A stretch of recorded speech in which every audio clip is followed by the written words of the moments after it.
Welcome back in. It's been widely reported that President-elect Trump hopes to go down as the crypto president. And now a new report from the New York Times says he could start building that legacy on day one. A lot to get to on day one. A lot of day one. How many hours are in that day? That's right. Yeah. It includes crypto now. All right. A business correspondent, Tracy Byrnes, is live with more on that. Tracy.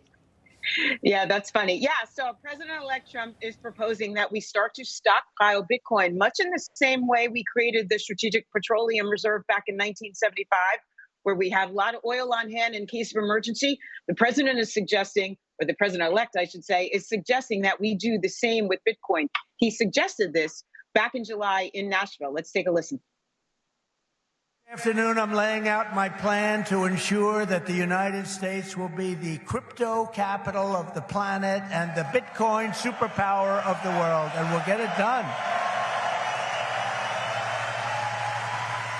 If crypto is going to define the future, I want to be mined, minted, and made in the USA. It's going to be. It's not going to be made anywhere else.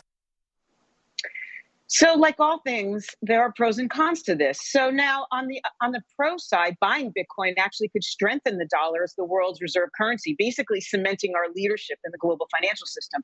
We'd be ahead of China, of course, in stockpiling it.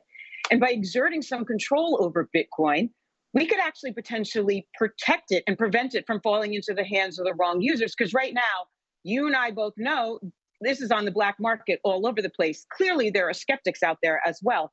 While the government buying Bitcoin could help crypto investors by driving up prices, the benefits to the economy are really hard to figure out right now.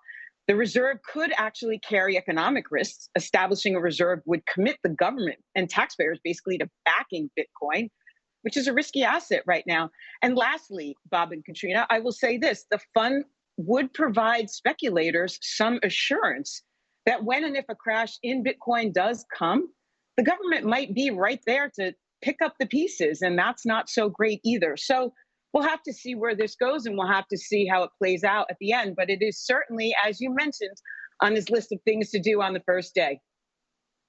Tracy Byrnes, thank you so much.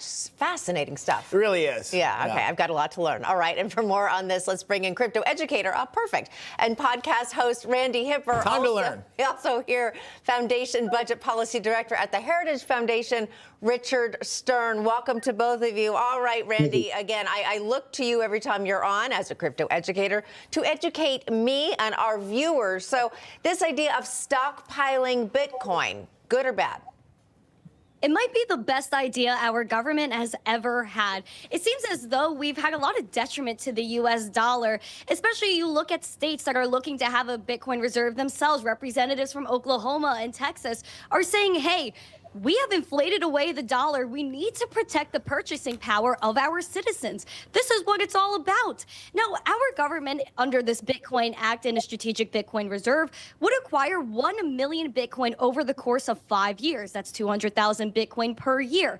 Think about it, 1 million Bitcoin out of the 21 million that will ever exist. That's cementing a standpoint that we are not afraid of Bitcoin. We are embracing it as it is the best performing asset of all time. And it's also around 3% from its all-time highs at the moment. I think during that report we just heard from Tracy Byrnes there, it's very volatile. So, Richard, if we have a big stockpile of it, but then it goes down or there's a crash, I'm not saying it's going to, that we're on the hook for that, though. It's got to be backed by the government. We're intertwined with it now. Oh, but why does it have to be backed by the government? See, what I would tell you is it's only volatile if you think about it in terms of dollars, but that's because the dollar itself is volatile. 97% of the value of the dollar has been obliterated by the Federal Reserve running the money printer, printing trillions upon trillions of dollars. What are those dollars backed by?